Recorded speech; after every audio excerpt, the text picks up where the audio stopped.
with a deep dive. And today, well, we're really getting into something important. Mm-hmm. It's all about breaking through those limits, the ones maybe you don't even see, and starting to reach for, well, bigger things. Yeah, it's fundamental stuff, really. We've got some great insights here.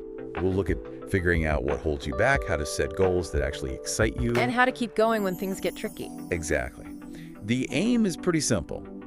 It give you some clear, practical ideas, maybe spark some aha moments about your own potential. That's right.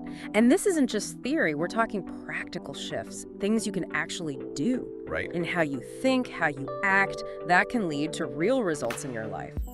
We'll be diving into how our own minds can sometimes build these cages, and more importantly, how to tear them down. Okay, let's jump right in. There's this story, it illustrates it perfectly.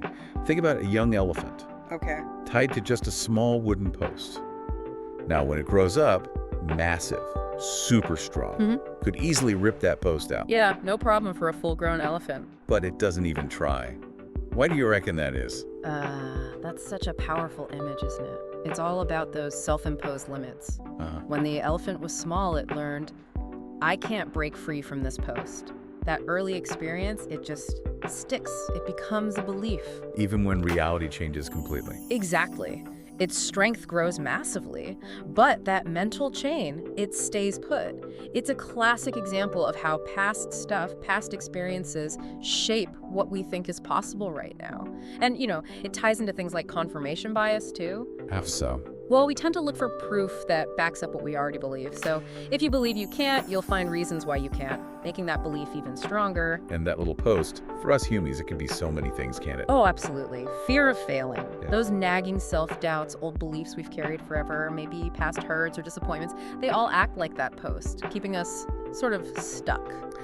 So where do we even start with breaking free from that kind of small thinking? Right. The first step, and it's absolutely key, is just spotting those limiting beliefs, identifying them. You can't change what you don't see. Precisely. You can't fix something if you're not even aware it's there. And that takes some real, honest looking inward, asking yourself some direct questions. And the material we're looking at really pushes the listener here. Asks things like, do I actually believe success is, for other people, but somehow not for me? Yeah, or do I keep telling myself I'm not smart enough or rich enough, don't have the right experience? Those can be tough questions to face, honestly. They really can be, and sometimes that discomfort, that's a sign you've hit on something important. The crucial thing to remember is these beliefs, no matter how real they feel, they're often just thoughts we've had on repeat. They aren't necessarily facts. Which brings us to that Tony Robbins quote. It's so good. The only thing that's keeping you from getting what you want is the story you keep telling yourself. Yeah, that really nails it, doesn't it? It really does. It sort of puts the control back in our court.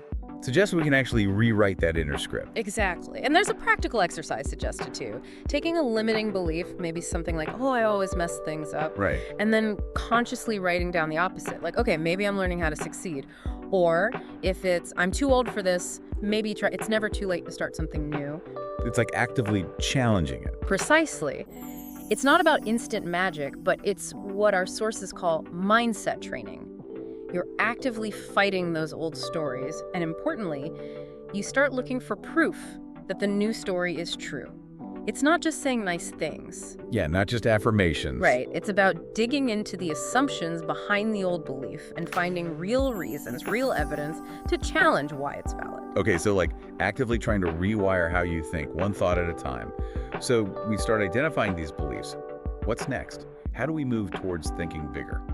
Step 2, dare to set bigger goals. The material points out why we often play it safe, right? Set small goals we know we can hit. It's usually because we're afraid of being disappointed. Makes sense. Avoid the pain. Yeah, but the downside, as the source puts it, is often a small life. Oof, yeah. That mountain climbing analogy they use is good too. Don't just aim for the first little hill. Right. Aim for the summit way off in the distance. Aim high. Exactly. Shift your perspective, raise your ambition. The examples for reframing goals are great too. Instead of just, I want to lose a few pounds. Which is kind of vague. Right. Try something like, I want to feel strong, energetic, and confident every single day. See the difference. It's about the feeling, the bigger impact. Yeah, much more inspiring. So as you start chipping away at those old negative stories about what's possible, you naturally start seeing bigger possibilities, which leads right into this next step, daring to actually set those bigger goals. And it's not necessarily about hitting that massive goal straight away, is it? Yeah. No, not at all. The material really stresses that just the act of striving for something big, that process itself leads to huge growth. You learn things along the way. Absolutely. You gain skills, knowledge, you run into opportunities you just wouldn't have otherwise. It forces you out of your comfort zone, and that's where the real growth happens, right? Totally. Okay, so identify the limits, set bigger goals, but then inevitably, fear pops up. Always does. Our sources have a really helpful take on this, making fear your companion, not your enemy. This is so critical. Fear is just human. Trying to get rid of it completely, probably unrealistic, maybe not even helpful. Right. The trick is changing your relationship with it. Instead of a stop sign, think of it more like a flashing yellow light. Proceed with caution. I like the story about Sarah, the artist, stuck in an office job, dreaming of painting full-time. Yeah, that's a great illustration. She had all the usual fears: my art's not good enough, how will I make money? But that quote from her, I'll bring my fear with me, but I won't let it drive. Wow. That sums it up perfectly, doesn't it? Fear's in the car, okay, but it's in the passenger seat, not behind the wheel. Exactly. And she didn't wait to feel fearless, did she? No, she just started small, painting for an hour each night, sharing her work online little by little. She built up her skill, but also her confidence, gradually. It's such a good reminder. You don't need to be some kind of superhero to start. Just keep going, even with the fear. Persistence despite the fear, that's the key. And then there's that vision journaling exercise. That seems like a really practical way to connect with those bigger dreams. Oh, definitely. Asking yourself those big, maybe slightly scary questions. If I knew I couldn't fail, what would I actually do this year? Or, what's that one dream I keep batting away because it feels too big? Yeah, or what would my life look like if I believed in myself 100%? Just getting those thoughts out onto paper, honestly, without judging them, that's a huge first step. And that metaphor, tying it all together to the box without a lid, that really landed for me. It's a great one. We feel boxed in, right? By fear, old hurts, limiting beliefs. Yeah, feels like solid walls. But the insight is, maybe the lid was never really on. Maybe the way out was there all along. It's liberating thinking like that. It is. Those walls are often just constructs in our own heads.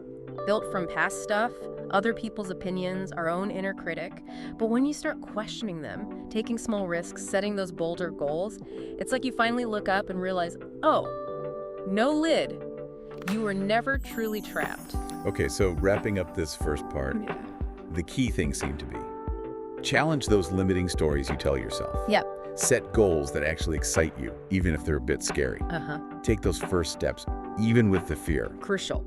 And just give yourself permission to dream bigger again. Remember what you're capable of. Exactly. It's about shifting from a mindset of can't to one of maybe I can. Yeah. And that leads us right into the next piece. Bold action. Right, because ideas and dreams are great, but they stay ideas and dreams without action. It's like that analogy in The Material, having a car, full tank of gas. but never turning the key. Exactly. Potential is one thing, action is another. Nothing happens until you turn that key. And it's not just any action. It's about bold, intentional, consistent steps. That's what bridges the gap. And it tackles those common reasons we hesitate, right? Fear of failing, feeling like I'm not ready yet. Yeah, we've all been there. But here's a key insight. Confidence doesn't usually come before the action. Oh, interesting. Often it's the result of taking action. Like the gym analogy they used. Perfect example. You feel awkward at first, maybe unsure, but you keep showing up, keep lifting. You get stronger. And you get more confident because you got stronger through doing the thing. Same principle applies here. I like that. And the 3-minute courage rule? That sounds manageable. It really is. Yeah. The idea is you don't need bravery 24/7. Often you just need like 3 minutes of courage. It's enough to start. Yeah, enough to make that call, send that email, sign up for that class, whatever that first scary step is. It breaks the inertia, makes big things feel less daunting. It lowers the barrier, doesn't it? Just find courage for a tiny window. And it reminds you, you don't have to wait for some future fearless version of yourself to show up. Exactly. Start now with what you've got. even if you're nervous. And to help with that push, visualization comes in. Right, and this isn't just daydreaming, is it? No, not at all. It's a proper mental rehearsal. Athletes use it, speakers, CEOs, top performers swear by it. How does it work, essentially? Well, the brain, fascinatingly, doesn't always distinguish perfectly between a vividly imagined experience and a real one. Okay. So when you consistently visualize yourself succeeding, nailing that presentation, crossing the finish line, whatever your goal is, you're actually priming your brain. You're building neural pathways for success. Neuroscience backs this up. Imagining the action fires up similar brain areas as doing the action. Wow. Okay, so the exercise they suggest: close your eyes, picture the goal, vividly see it, feel it, hear it, Immerse yourself in it. and then commit to one small actual step towards it in the next day or so. Yes, that combination is powerful. The visualization builds the inner belief and familiarity. Right. And the small action immediately turns that mental prep into real-world momentum. It connects the dots. That story about Jason and the guitar really stuck with me too. Wanting to learn for years, The hesitation. then seeing that used guitar, having a gut feeling and just going for it, buying it. That moment of decision. Yeah, and that one small action changed his whole trajectory. It really highlights the power of just deciding to stop waiting and start doing. Often the biggest block is just making that initial commitment to act. That first step can unlock everything else. Okay, and then the focus shifts a bit to our environment. That's often overlooked, isn't it? Hugely overlooked, but massively influential. Our surroundings, and maybe even more so the people we hang out with, they shape our thinking, our beliefs, our actions, often without us even realizing it. So, if you're always around negativity, people shooting down big ideas, It's incredibly hard to maintain a big vision, right? It just drags you down, versus environments that encourage growth and possibility. that Jim Rohn quote is pretty stark. You are the average of the 5 people you spend the most time with. It makes you pause, doesn't it? Really think, who am I listening to? Who challenges me in a good way? Who actually brings out my best? Yeah. So the advice is to consciously cultivate your environment. Seek out people, online groups, podcasts, books, mentors, whatever it takes to surround yourself with influences that lift you up and expand your thinking. Building that growth circle, as they call it. Yeah. Whether it's online or in person. Exactly. Be intentional about it. And then there's the super practical action plan. Right, steps. Pick one bold action you've been avoiding. Okay. Set a timer for just 15 minutes. Just start. The 15-minute rule, love it. It gets you over the hump. Often you'll keep going longer anyway. And crucially, celebrate completion, not perfection. Nah, that's important. Don't get bogged down trying to make it perfect right away. No, just focus on the fact that you did it. You took the step. Acknowledge the progress. Keep the momentum. Which leads right into that snowball metaphor. Perfect analogy. Getting started is the hardest push, requires the most effort. Right, pushing that snowball initially. Once it starts rolling downhill, it picks up speed, gets bigger, becomes almost unstoppable. Small, consistent actions build that kind of powerful momentum over time. Okay, so wrapping up this section on action. Key things are, don't wait for ready, just start. Yep. Now, Use visualization to prep your mind. mental rehearsal, Shape your environment. Surround yourself with growth. crucial. Start small, 15 minutes even. Celebrate just doing it. Progress over perfection. And focus on building that snowball effect, that momentum. You got it. And of course, as you start taking these actions, stepping out there, you're going to hit bumps. Yeah, setbacks happen, failure. Exactly. Which brings us to the final, really vital piece. Failure isn't the end. It's actually part of the path. The story of Mia and her bakery really drives this home. Yeah, powerful example. First attempt. Didn't work out, must have been crushing. Imagine all that effort. But she didn't let it stop her. She learned from it, right? And then went on to build a successful business, multiple shops. It shows failure is only final if you choose for it to be, if you stay down. Getting back up, learning, trying again, maybe differently. That's what counts. Resilience. And the material pushes us to really reframe how we see failure. Not as this terrible endpoint. But as data, valuable information. Asking those questions. Okay, what did I actually learn here about myself, about the process? What would I do differently next time? That shift in perspective is everything. Instead of just feeling bad, you're actively mining the experience for gold, for insights you can use going forward. It turns a setback into fuel for growth. And yeah, while you can choose growth daily, sometimes those tough experiences, those failures, they really are powerful catalysts. Okay, and then there's the whole motivation thing. Yeah. We tend to wait to feel inspired. Yeah, the motivation myth. But the point made here is that commitment is way more reliable. Totally. Motivation is fickle, comes and goes. Commitment, that's a decision. A choice to keep going even when you don't feel like it.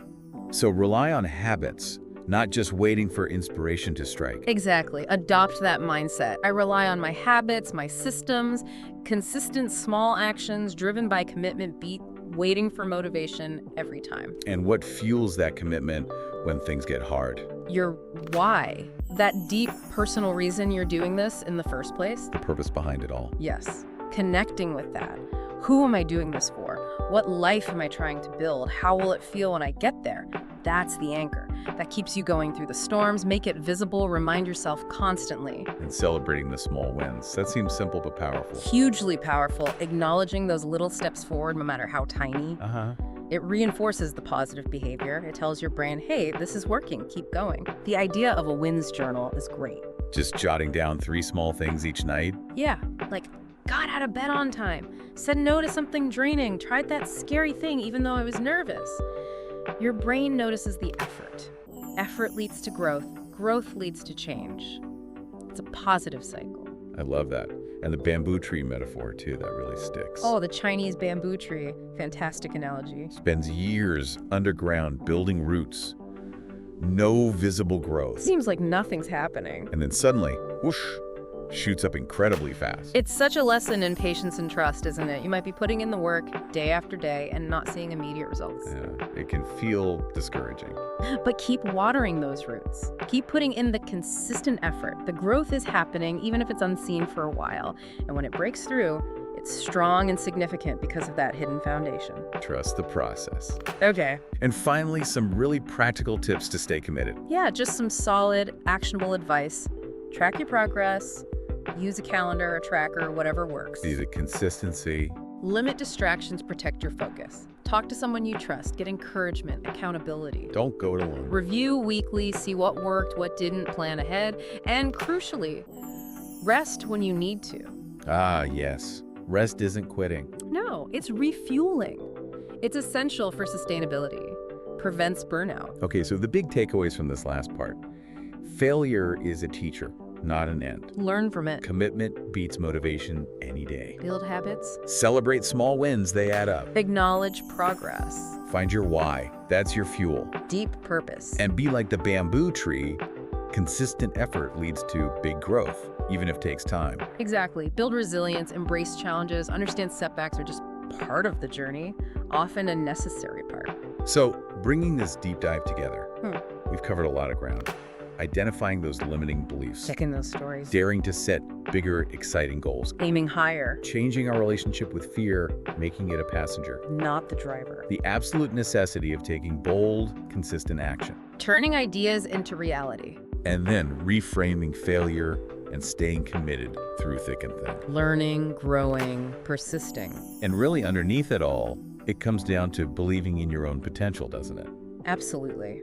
Recognizing that you really are capable of so much more than you probably think right now. So here's a final thought for everyone listening, something to chew on. Think about that one small step, just one, that you could take today, maybe even right now, towards that dream that felt too big. Yeah. But might actually start to shift if you truly began to believe in the version of you that has no limits. That is a powerful question to end on. Thanks for joining us for this deep dive. Thanks for diving deep with us. We'll catch you next time.